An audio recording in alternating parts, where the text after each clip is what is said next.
আমাদের বলার কোনো অপেক্ষা নেই। বিষয়টা হচ্ছে আইন সবার জন্য সমান। কাজ শুরু করছেন এই কাজটা আহ, শুরু করে দিয়েন। আপনি কতদিন ভিতর আমার কাজটা ডেলিভারি দেওয়া যায় কিনা যদি দেখি। অভিযোগ দিতে চান আমাদের এখানে, আমাদের সংস্থায়, আমাদের চেয়ারম্যান বরাবর, তাহলে আপনি আপনি আমার নাম্বারটা কোথায় পেয়েছেন আগে কথা বলেন। জি স্যার। আমার নাম্বারটা কোথায় পেয়েছিলেন? ও আমি ইয়া থেকে নিয়েছি, ওই এক উনি মোবাইল চালায় তো, তা ও বলছে আপনার বলছে যে এরকম ঢাকাতে এরকম ইয়া সমগ্র অফিস আছে, ওখানে গিয়া আপনার বিষয়টা নিয়ে গিয়া ওখানে পরামর্শ করলে ওরা সঠিক বিচার করে দিবে, এরকম আর কি বলছি আমার। বিচার করতে পারবো কি পারবো না, আপনার সমস্যা সমাধান কতটুকু করতে পারবো সেটা জানি না, আল্লাহ জানে। আমরা চেষ্টা করার মালিক, চেষ্টা করতে পারবো। তবে আমি আপনাকে প্রথমে একটা কথা বলতে চাচ্ছি, আপনি আমার কথাটা একটু মনোযোগ দিয়ে শুনবেন। আপনি কারণ নীলফামারী থেকে ঢাকায় আসবেন, আসার পরে যদি আপনি আমাদের সংস্থার কার্যক্রম, আমাদের নিয়ম কারণ যে আছে এগুলো শুনে যদি আপনি আবার করতে না পারেন, তাহলে আপনার জন্য অনেক কষ্ট না। আপনি একটু লক্ষ্য করবেন, মনোযোগ দিয়ে আমার কথাগুলো শুনবেন। আমাদের এই সংস্থা হচ্ছে মানবাধিকার সংস্থা বাংলাদেশ আইন সহায়তা কেন্দ্র ফাউন্ডেশন বাসক।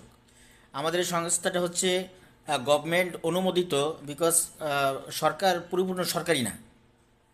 তো আমাদের এই সংস্থা হচ্ছে গণপ্রজাতন্ত্রী বাংলাদেশ সরকারের পক্ষ থেকে কোনো ধরনের অনুদান আসে না, এবং আমরা বাহিরের থেকে কোনো অনুদান আমরা পাই না।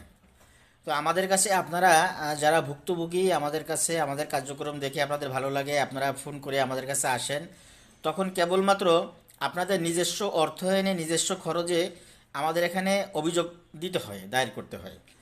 তো সেই ক্ষেত্রে আমাদের এখানে একটা অভিযোগ লিখতে হয়, 18-19টা চিঠি পাঠাতে হয়, যেমন মাননীয় ডিসি মহোদয়কে, এসপি মহোদয়কে, স্বরাষ্ট্র মন্ত্রণালয়কে, স্বরাষ্ট্র উপদেষ্টাকে, আপনাদের এলাকার যিনি চেয়ারম্যান আছেন, মেম্বার আছেন, যারা প্রতিপক্ষ আছে তাদের, এবং আপনাদের এলাকার এসপি সাহেব, সবাইকে আমরা অবগত করি আপনার বিষয়টাকে। অবগত করার পরে আমরা একটা দিন ধার্য করি, 10 দিন 15 দিন পরে আমরা ঘটনাস্থলে সরজমিনে, আমাদের সঙ্গে অ্যাডভোকেট সাহেব থাকেন, নিজস্ব অ্যাডভোকেট থাকেন, সাংবাদিক থাকেন, এবং আমরা 3 সদস্যের বিশিষ্ট প্রতিনিধি থাকি, পরিচালক প্রশাসনের একটা গাড়ি নিয়ে আমরা আপনাদের ওখানে যাই।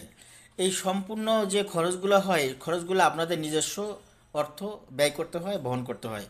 এটি পরিপূর্ণ অফেরতযোগ্য, এবং কোনো প্রকার এটা নিয়ে কোনো মন্তব্য করা যাবে না। রাস্তায় খরচের জন্য আপনাকে এটা বহন করতে হবে।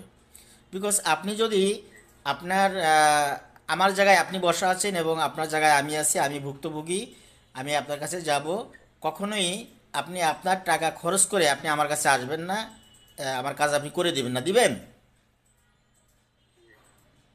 দিবেন কিনা সেটা বলেন।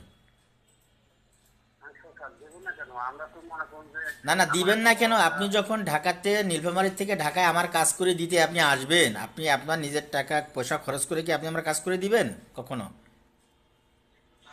দিবেন না, না না না দিবেন না। না। এটাই আমি এটাই জানতে চাচ্ছি আপনার কাছে। তো এখন বিষয় হলো যে আপনি যদি এই যে আমি যে কথাগুলো বললাম, যদি আপনি নিজস্ব খরচে আমাদের নীলফামারী নিতে চান, নিতে পারেন, ইনশাল্লাহ আমরা চেষ্টা করব আপনার সমস্যাটার সমাধান করে দেওয়ার জন্য। ঠিক আছে? তাহলে আপনি যদি আমার কথায় একমত হন, তাহলে আশা করি আপনি আসতে পারেন, আপনি আসবেন ইনশাল্লাহ। আমরা, আমাদের সম্মানিত চেয়ারম্যান মহোদয় আছেন, আমাদের প্রতিষ্ঠাতা পরিচালক মণিমোহন বিশ্বাস, যিনি এই প্রতিষ্ঠানের ফাউন্ডার, উনি আছেন।